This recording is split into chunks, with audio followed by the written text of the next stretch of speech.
Seminario Internacional de Derecho de Familia y Protección al Menor. Contamos con la participación ahora de nuestra estimada, ¿no?, una miembro de esta Casa Superior de Estudio, de la doctora María Guzmán Cobeña. Ella es abogada por la Universidad Nacional Mayor de San Marcos, tiene grado de magíster y doctorado por esta Casa Superior de Estudio, es docente de la Universidad César Vallejo, ya más de 10 años de docente. Doctora María Guzmán Cobeña, le cedemos el uso de la palabra con su tema de investigación denominado El proceso de alimentos y en la visión de Latinoamérica. Muchas gracias, doctora. Muchas gracias, ante todo, a los colegas que han hecho eco al llamado de toda Latinoamérica, hoy día reunidos en Perú. Recordemos que somos una sola nación, las cuales derivamos del idioma latino, español, y de un derecho romano, greco, germánico.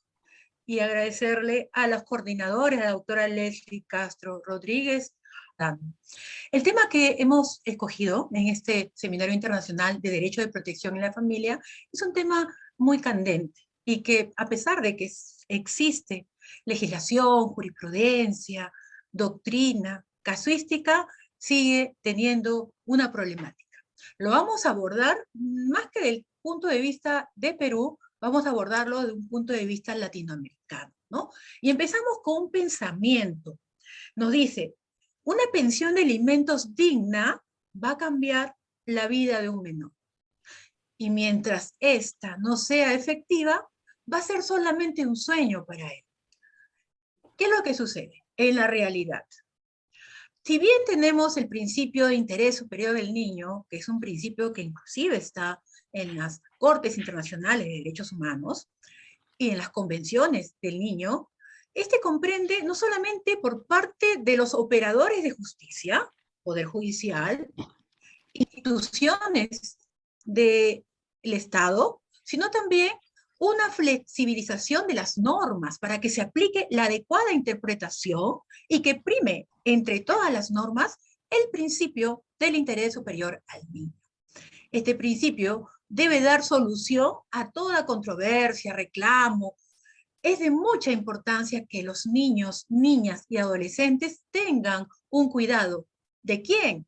Del Padre Superior. ¿Quién es este Padre Superior? ¿Dios? No, el Estado. Y nos lo dice así el fundamento 25 de esta sentencia, ¿no?, de proceso de amparos en el Tribunal Constitucional. Vamos a iniciar viendo una casuística pequeñita. He tenido que adelantar un poquito rapidito la voz, pero está subtitulado para que ustedes puedan ver, sobre todo los amigos de Latinoamérica, cómo es el proceso de alimentos en Perú. Esta es audiencia única, y dentro de esta audiencia única se realiza, a ver, por aquí, por allá.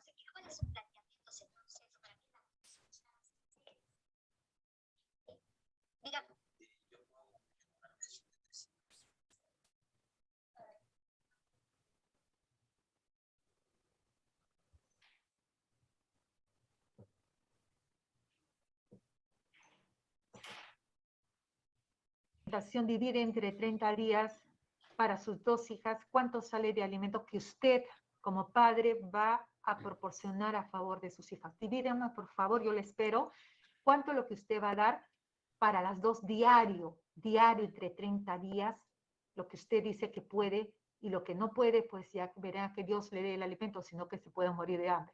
100 soles entre 2 hijas, 150 para uno. 150. Esos 150, escúcheme, 150 divídelo entre 30.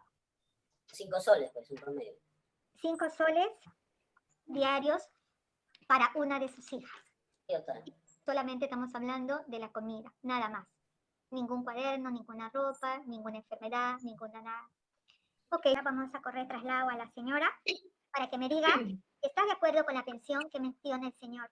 Doctora, yo no puedo estar conforme con 3 soles o 5 soles porque nadie puede vivir con 5 soles. A ver, señores, lamentablemente no han llegado a ningún acuerdo. Yo siempre les digo, papá y mamá me tienen que trabajar sábado y domingo cuando tienen hijos. Parece paternidad y maternidad. No es que cada uno diga, o como digan el hombre o la mujer me diga, no, doctora, yo no puedo porque no tengo trabajo, doctora, porque yo no sé qué pasó. No. tienen brazos y piernas, ambos tienen que trabajar. Ya no hay descanso ni sábado y domingo. No sé si me venden mazamorras como las señoras venden mazamorras, lavan, no sé, ropa o algo. Todos. De ambulantes, total que es digno un trabajo. Pero no hay horas de descanso. Cuando se tiene hijos no se puede uno dormir diciendo que no hay trabajo, tenemos que trabajar. Y por lo menos darle algo digno. Así es. Muy bien. Hemos visto entonces cómo el juez, en este caso la jueza, cumple un papel muy importante dentro de la búsqueda de este principio fundamental del niño, niña y adolescente, ¿no? Vamos a salir de aquí y vamos a continuar. Entonces, que el proceso de alimentos debería, como vemos aquí, durar un promedio de 30 días calendarios. ¿Se da esto en la realidad? Se da. Han habido aplicaciones de normas, las cuales han buscado, en estas modificaciones que vamos a ver, que esta obligación de brindar alimentos sean proveídas por los padres hacia sus hijos, como parte de un derecho natural, de deber, y que también no solamente sirva para cumplir las necesidades básicas, sino también para formar su destino, para prepararlo para un futuro, con una capacitación, un oficio o una profesión. Nuestro Código Civil señala a la noción de alimentos que en otros países tienen otros nombres, como por ejemplo mencionado la doctora Graciela Iris, la cuota alimenticia, ¿no? En Colombia es alimentos congruos, en México es pensión, manutención, todos con el mismo objetivo. En el caso del Perú, el artículo 472 nos señala que no solamente es la educación, sino también es todo aquello que vemos en estas esferas, lo que el menor alimentista necesita. Educación, capacitación para el trabajo a un futuro, tener una profesión, también la recreación, la instrucción, la asistencia médica, el vestido y todo aquello que sea necesario como la habitación. O sea, los alimentos no solamente es dar víveres, proveer de alimentos físicos, sino también todo aquello que va a contribuir al desarrollo. Entonces, en nuestra Constitución Política del Perú encontramos las siguientes normas. Por ejemplo, ¿no? Encontramos que el artículo, ¿no? En general, el Estado protege especialmente al niño, niña y adolescente. Eso lo encontramos en el artículo 4 de la Constitución Política del Perú. Y también a las poblaciones vulnerables. En este caso, todos tienen derechos también a alimentos. Tal contenido es un requisito y un fundamento primordial por encontrarse en nuestra Constitución y también por ser extraído de las convenciones internacionales, como es la Convención del Derecho del Niño de 1989 y aprobado posteriormente por las Naciones Unidas en 1989 y ratificado aquí por el Estado peruano en esta resolución legislativa de número 25278, cuando en nuestra actual Constitución Política del Perú. Pero en ese proceso han habido normas, como por ejemplo, que tratan de acelerar este principio de celeridad procesal que ya existe en nuestra jurisdicción, como por ejemplo esta ley que buscaba simplificar las reglas del proceso de alimentos y que posteriormente fuera modificada con esta ley que es del año 2020. Es reciente, que busca modificar las normas que regulan los procesos de alimentos. Perdón, es reciente, 2022, después de la pandemia, porque se vio que vamos a ver cómo surge una problemática también con el tema pandémico, y que es uno de los temas que va a tratar el día de mañana la doctora Carmen Mesa. Vemos que esta normatividad del 4 de mayo del año 2022, reciente, busca modificar todas las normas que regulan el proceso de alimentos previstas ya en leyes anteriores, previstas en el Código del Niño y Adolescente, previstas en el Código Civil y en la Constitución, para garantizar la aplicación de este principio fundamental del interés superior del niño y la obtención de una pensión alimenticia y adecuada. Porque si la pensión de alimentos va a durar años, justicia tardía no es justicia.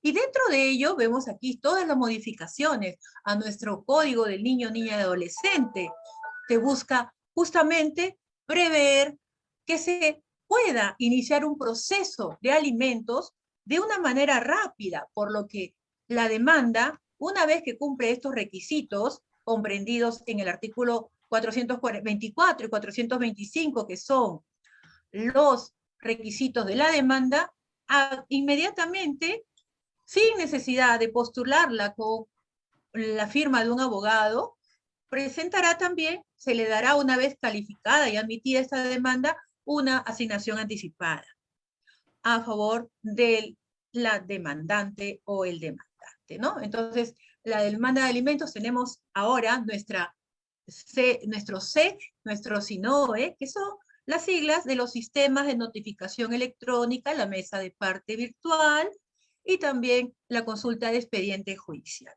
Entonces, una vez que el abogado, ya por el tema de la pandemia, el proceso de alimento sometido con celeridad a esta nueva norma, se ingresa de manera virtual, sin pagos de costas judiciales. Y hasta se pueden utilizar también formularios físicos o electrónicos. Entonces, es importante entender aquí que bastaría con presentar simplemente, no es necesario presentar la información sobre el ingreso del padre para iniciar un proceso de alimento, sino que la ley autoriza estas medidas anticipadas, estas medidas para prever un futuro, el pago de estas sentencias de alimentos. Sin embargo, en la práctica existe problemática frente a los alimentos, se presentan inconvenientes en ellos. ¿Cuáles vamos a ver? Por ejemplo, acá hemos separado en tres sitios, ¿no? En primer lugar,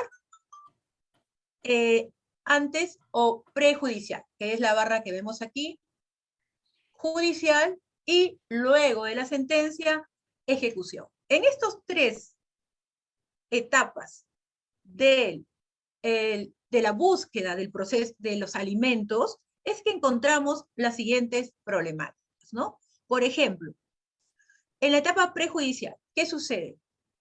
No existe una obligación de conciliar. Pueden inclusive asistir a la audiencia de conciliación y simplemente no cumplir con los acuerdos en esa acta de conciliación, por lo que el acta de por sí, per se, como autónoma, sui generis, ella misma no tiene el poder suficiente para ejecutar esos alimentos, por lo cual se tiene que proceder ya a ir a la vía judicial. Es decir, ha habido un tiempo perdido en la etapa conciliatoria. Sí. Es por ello que esta etapa conciliatoria ya no es obligatoria en los procesos de alimentos, ¿no? Luego tenemos la etapa judicial. Se inicia un proceso de alimentos. Aquí viene una gran problemática. Si bien existe una economía procesal como principio rector de nuestro derecho procesal civil, sin embargo, hay documentos que van a costarle a la madre. Y nos preguntamos, una madre que no cuenta con el dinero suficiente para comprar los víveres necesarios, ¿podrá pagar una partida de nacimiento, que está en promedio, si va personalmente, va a ser 12 soles, entre 10 soles, más los pasajes, y desconoce dónde lo va a hacer? Otra problemática en el proceso de alimentos es que, a pesar de que podría iniciarse el proceso de alimentos, sin embargo, se desconoce la dirección, dónde está el obligado. A pesar de que esté RENIEC presente, podemos descargar una ficha C4, que es la ficha de inscripción en el registro. Muchos no han actualizado sus direcciones. Otro problema también es determinar dónde trabaja el obligado. No existe una base de datos. Si no tenemos una noción de dónde trabaja el obligado, no podemos llegar a ese cálculo aritmético, que es descontar de haberes las necesidades básicas de este menor. Y con ello, el resultado va a ser la pensión de alimentos.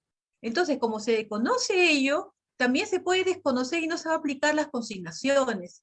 Vamos a ver también otras problemáticas dentro del proceso judicial, como es la cuenta del Banco de la Nación y la vulneración del debido proceso.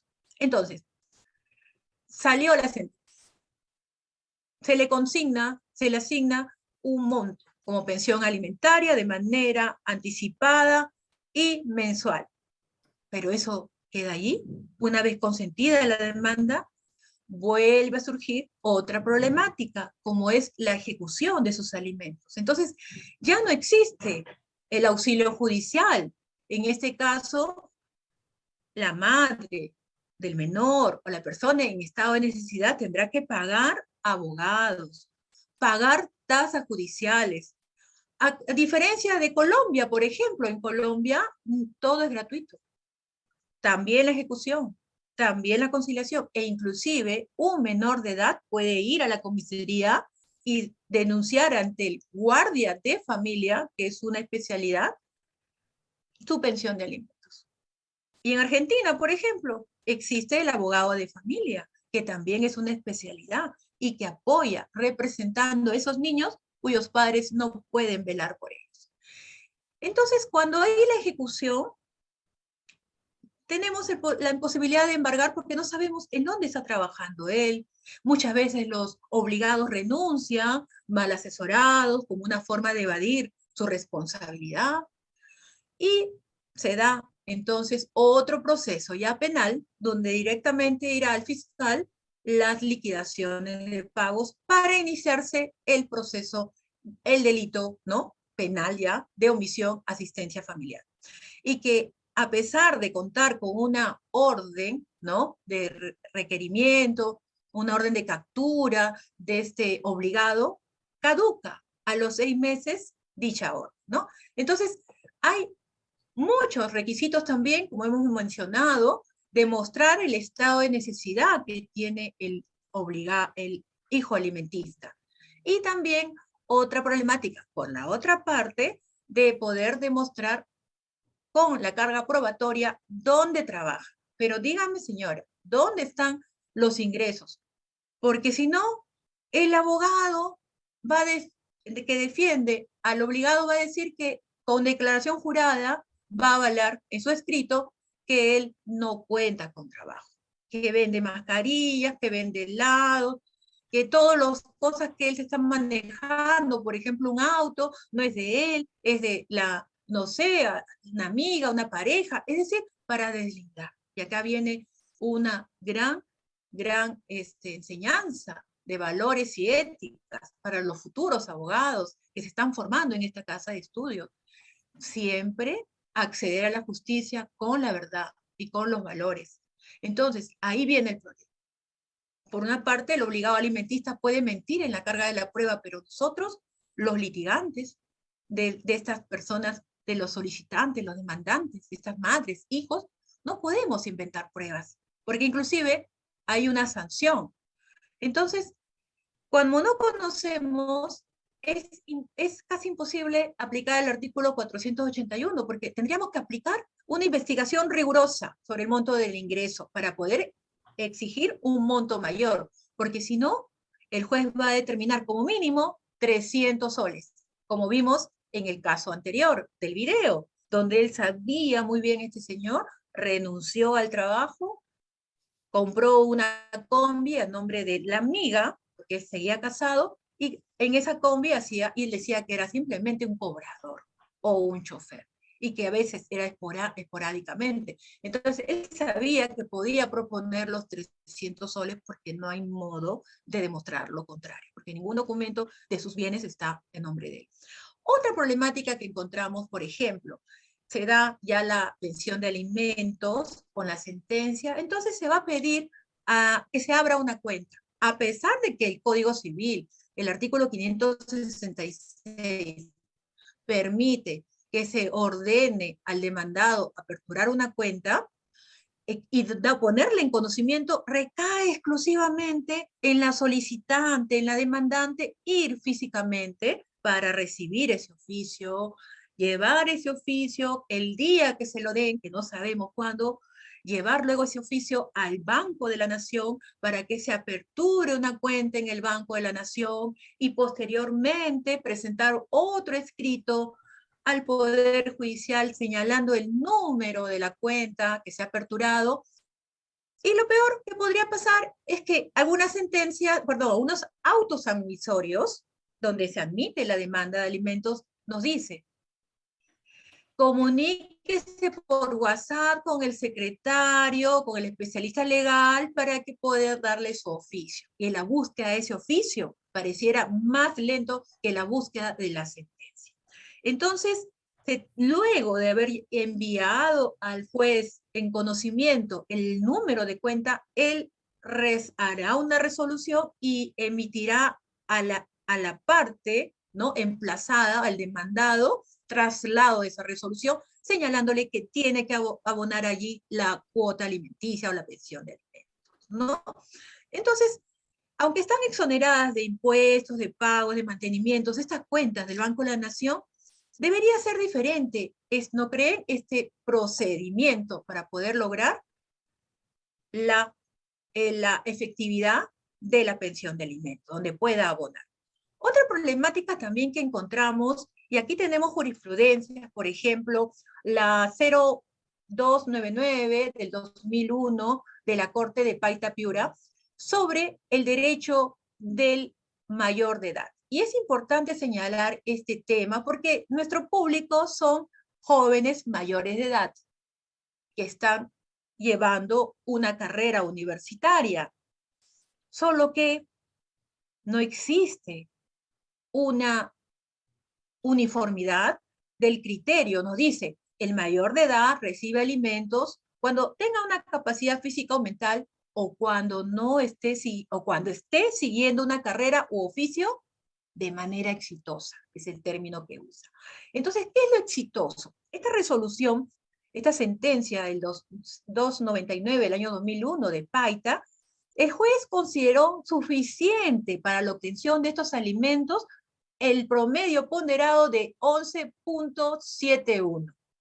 Jurisprudencia que denota ya que el alumno, por su parte, puede continuar solicitando, subsidiando los estudios universitarios con esa nota de ponderado, ya que nuestro Código Civil no señala en el artículo 424 los parámetros de esa frase, llevar de manera exitosa. Tampoco existe una norma que establezca un estándar numérico para determinar qué es el éxito en un estudio. Entonces, el juzgador va a tomarlo de manera discrecional, de manera ponderativa, en la cual podría el alumno básicamente demostrar su carrera exitosa con un ponderado aprobatorio, ¿no? Y bueno, entonces este es un tema muy interesante y que causa problemas. Entonces, ¿cuál es la visión? El tema de la exposición de hoy es la pensión de alimentos desde una visión latinoamericana. Entonces vemos en este estándar, en esta estadística, ¿no?, citado por Blofield en este artículo de América Latina, prepandemia, hace un análisis él de la prepandemia y de la pospandemia. Entonces aquí vemos las cifras azules, prepandemia, y las cifras rojas, pospandemia. Entonces, ¿qué ha pasado aquí? En este rango de ley, vemos que los estados, los gobiernos, han logrado encontrar un punto de equilibrio para que, por ejemplo, rojos son las pensiones de alimentos, o mejor dicho, aquellas pensiones de alimentos que no se están ejecutando. Entonces vemos que Perú tiene una cifra alta en Latinoamérica. Y estamos entre México, que también es un país que tiene una gran cantidad de porcentaje de necesidades de demandas de alimentos y de pensiones también para jubilación. Y aquí vemos pues como las políticas. Entonces, ¿a qué se debe esto? En primer lugar, para interpretar este cuadro debemos saber que un porcentaje de la población se ha tomado aquí de menores de 0 a 14 años, en los cuales también, además de ello, se carece de seguridad social. Por ejemplo, nuestros menores tienen seguro, existe el CISOL, pero ¿existe alguna subvención, como nos mencionaba nuestra colega de Argentina, o como en Italia, por ejemplo, que se le asigna un sueldo, o en los países bajos, donde se le asigna un sueldo a la madre por 2 años para que se dedique exclusivamente a criar a su niño. Y es así la forma como han reducido los grandes índices de violencia, porque se ha demostrado que el amor de la madre genera en el futuro adulto un hombre seguro, un hombre que va a transmitir, así como se transmite la violencia de padres a hijos, también se puede transmitir el amor, el afecto, el cariño con el amor. Pero como nuestras políticas en Latinoamérica no tenemos fondos de subvenciones, en España sí lo tenemos, las madres tienen que dejar, desprenderse, sacarle, como dirían, el pecho al niño para poder ir a trabajar con el dolor de su alma. No solamente generan un daño al niño, también a la madre. Entonces, ¿qué sucede con los alimentos en pandemia? Los países latinoamericanos han tenido que contar con algo muy importante, cambiar las políticas públicas, que tengan una alta cuota de derecho visionado al apoyo social, porque muchos han quedado sin trabajo. Entonces, es obligación de toda la sociedad, una protección social frente a este problema, que al igual que la pandemia, que es una enfermedad pandémica, también está la desprotección en los alimentos, la falta de incumplimiento por los padres en las pensiones alimenticias. Entonces, muchos países en Latinoamérica han desplegado campañas, políticas, como el caso de Perú, con esta ley del 20 de mayo del 2022, para poder acelerar estos procesos de alimentos. Entonces, la visión latinoamericana de la cuota de alimentos, que es pensión de alimentos, o alimentos congruos, como es llamado en Colombia, donde hace una diversidad de procesos de alimentos. En Colombia hay consideran que hay 2 tipos de procesos de alimentos. El proceso de alimento común, que es el que tenemos nosotros, basado en porcentajes o cuotas únicas, y otro, el proceso en Colombia, el alimento congruo. ¿Qué significa? Dirigido a empresarios, magnates, cafetaleros, que tienen haciendas, empresas, donde el niño debe tener un estatus de vida adecuado a lo que gana el padre, no un estatus necesario, no lo mínimo para su pensión, sino de acuerdo al estilo de vida. Y esto es algo que hemos visto mucho entre futbolistas que tienen un estatus diferente y donde los alimentos parecieran altos y sorprendentes. Una esposa de un futbolista puede recibir una pensión de alimentos de 10.000 soles, por ejemplo, mensual, comparado a una madre trabajadora, madre soltera, sin educación, recibir 300 soles, ¿no? Entonces, pareciera mucho, pero esto en Colombia se ha solucionado con el modo de alimentos congruos, de acuerdo al tipo de vida, manutención o pensión de alimentos. Nos olvidamos de algo muy importante.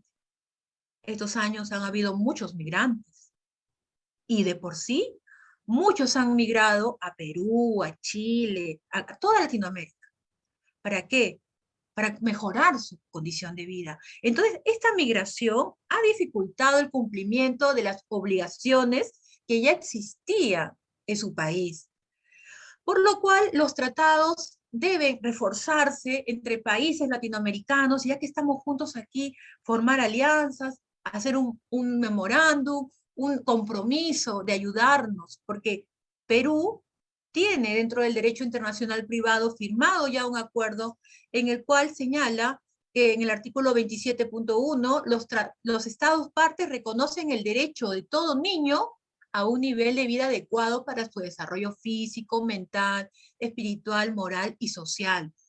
Y 4, los estados partes deberán tomar las medidas apropiadas para asegurar el pago de la pensión de alimentos. Entonces, los tratados entre los países latinoamericanos es muy importante. Y la visión de Latinoamérica hoy en día es pintoresca también, por eso nos hemos puesto esos colores llamativos.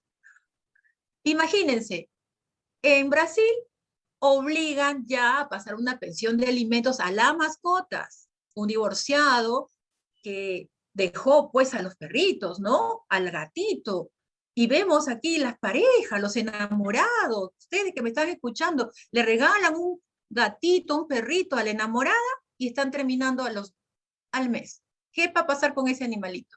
¿No es también una falta de responsabilidad también? Porque ya tiene derechos y una ley especial en el Perú, la protección de los animales. Pero ya en Brasil se dictaminó una pensión de alimentos para 5 perros y un gato. Luego, ¿qué pasó acá en Chile? En Chile estaba el caso de la monita estrella. Esta monita estuvo viviendo muchos años en casa, cerca de 12 años en casa de una familia. Y ustedes recordarán, pues, el caso del famoso zorrito Run Run, ¿no? Agarró el cariño de la gente. Y bueno, ¿qué hizo la guardia de animales? Llevárselo a la monita al zoológico. Entonces, igual que el zorrito Run Run, todos estaban preocupados. Entonces, no se podía pedir una tenencia porque no hay parentesco. No se puede pedir una patria potestad ni un régimen de visita porque no es un ser humano, pero es un ser que uno quiere a la mascota. Entonces lo que se dio por primera vez, una acción de habeas corpus sobre esta mascotita y se lo otorgó. Y este es un caso inédito en la Corte. Aparte de solicitar una pensión de alimentos para la mascota, se estuvo luchando mucho para que el Estado diera una pensión de alimentos, la familia pudiera seguir criando a la mascota, pero lamentablemente Estrellita murió antes de ver la justicia. Y vemos acá también otra novedad, en Latinoamérica la visión de alimentos está yendo más allá. Ya se habla en Colombia de las familias pluriespecies, humana y animales, ¿no? Entonces, en Colombia ya tienen una ley de custodia de las mascotas. Y esto se va a dar cuando surge el divorcio o la separación de ellos, ¿no? Entonces, para terminar, ¿qué podemos hacer nosotros, estudiantes, catedráticos universitarios, investigadores, juristas, desde nuestra tribuna de espectadores? Hacer lo que, buscar esta fortaleza de estas instituciones importantes como es la familia.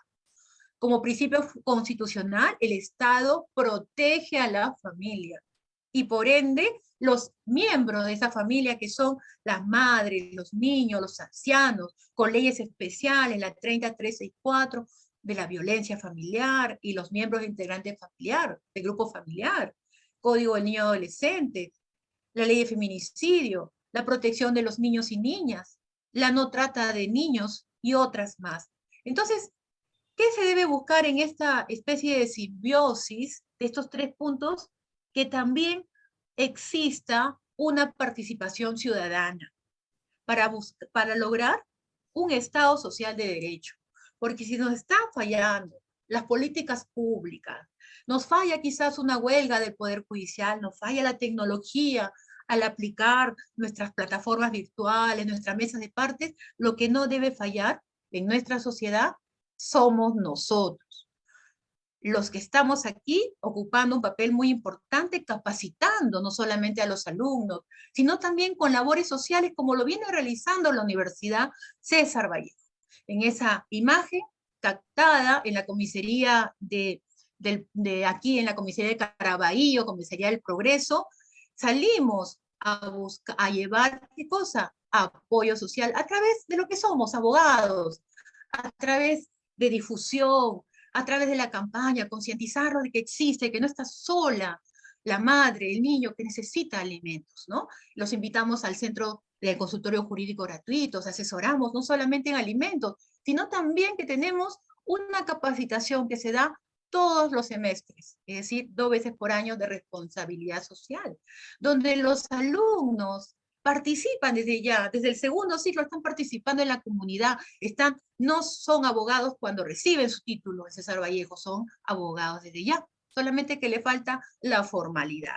Y es así como se ha logrado también capacitar a un número grande de cada 4 alumnos, capacitaba un centro educativo. Y así lo vemos contentos porque saben, conocen sus derechos, y saben también, así como nosotros nos capacitamos, los estudiantes universitarios y abogados, también ellos se capacitan en sus derechos fundamentales para evitar todo lo que hemos escuchado en esta mañana, que se replique los temas de violencia familiar, que el bullying no sea observado, que tengan sepan a dónde recurrir ante un caso de abuso infantil, de alimentos. Cada alumno se convierte en un efecto multiplicador, porque los alumnos de colegio son el futuro de nuestro país. Si queremos un país lindo, sano, sembramos árboles, pero si queremos un país con hombres fuertes, buenos padres de familias, tenemos que sembrar valores en los niños, ¿no? Entonces, para terminar, ¿cuáles son las propuestas? Las propuestas legales es que exista una especie de procurador para el niño, que no necesite, porque el poder de los alimentos recae en la madre. Y desgraciadamente, algunas madres se ven entre la espada y la pared para ellas. Cuando me entrevisto con ella, le digo, señora, su hijo tiene 17 años. ¿Por qué recién solicita alimentos? Es que, señorita, yo no quería pelearme con su padre. Él siempre me acusaba, me decía, ya no te voy a visitar. Y yo no quería, pues, que mi hijo pierda ese cariño con su padre. Pero es que es una obligación prestar alimentos. No puede ser negociado de esa manera. Entonces hay que hacerle entender a estas madres que primero tienen que cumplir con lo básico, el derecho que es una prolongación del derecho a la vida, que es los alimentos, porque nace un niño, tiene derecho a los alimentos. Entonces debería haber como propuesta un representante de todos esos niños que no tienen representación, que sus madres no tienen tiempo o no desconocen o simplemente no les llama el interés de pedir pensión de alimentos. Y debería haber una norma que obligue a la madre a pedir alimentos. Y debería también existir, así como existe SUNAT y existe los bancos que tienen el acceso a la información de todos los clientes, porque nadie se va de este mundo sin pagar sus impuestos, ¿no? Entonces, ¿por qué si es tan fácil encontrar al contribuyente que no ha declarado este año 2021, ¿por qué no encontramos de esa manera, con esa facilidad, al obligado alimentista? Si existe en la base de datos, ¿qué sucede? El derecho a la protección de datos personales puede ser mayor al interés superior del niño. Creo que es momento de colocar eso en una balanza. Datos importantes, dónde trabaja, por lo menos una base de datos para saber dónde trabaja, si recibió tributos, ahora están recibiendo sus AFPs, cuántos no están cumpliendo con su pensión de alimentos cuando debería ser la oportunidad, los bienes y otros, porque si no hay bienes, no hay medida cautelar. Entonces, también otra propuesta es que el registro de deudores alimenticios ya no sea de oficio, porque también tiene que ir la madre con su sentencia a mostrarle al juez que por favor emita un oficio a Redam, para que allí aparezca en este registro de deudores alimenticios el padre omiso a esta obligación, ¿no? Entonces, por ejemplo, entonces la propuesta de este Redam era aplicar una especie de muerte cívica, ¿no? Entonces, persona que no cumple con alimentos, ¿cómo puede tener empresa? No debe ser afecto a créditos, no debería ni siquiera participar dentro de una sociedad, ¿no? Entonces, las denuncias de omisión a asistencia familiar deberían ser presentadas directamente por la persona interesada, ¿no? Que no requiera abogados. Como les comenté, en Colombia se da esa figura, sin embargo, acá en Perú se tiene que pagar abogados, pagar tasas judiciales, y bueno, y otras, ¿no? Bueno, hemos llegado al final. Muchas gracias, estimado público, alumnos, colegas, por su tiempo, por permitirle a los alumnos que también participen, estimados invitados de Latinoamérica Unidas, organizador, doctor Campana, y muchas gracias por permitir esta participación. Muy amable por esta magnífica exposición. Más que una exposición, ha sido una tertulia donde la doctora Guzmán Cobeña ha contado, ha vivenciado una audiencia muy importante para nuestros jóvenes estudiantes que hoy en día viven la virtualidad, viven el tema de los procesos judiciales de manera virtual, ¿no? Entonces, no sé si puedo contestar. Hay una pregunta que dice, ¿no? Dice, cuando existe una sentencia del demandado y este no cumple, ¿cuántas pensiones de alimentos debe deber para que se inicie el proceso de alimento familiar? Son 3, ¿bien? Pero mientras dura el inicio del proceso, la omisión a la asistencia familiar, mientras el juez va a emitir tiene que presentar una liquidación de devengados. Ello va a demorar. Entonces, cuando llegue ya, la resolución va a ser quizás 6 meses. Y quizás se dio una, entonces ahí encontramos la deuda de la pensión de alimentos, post sentencia, por decir así.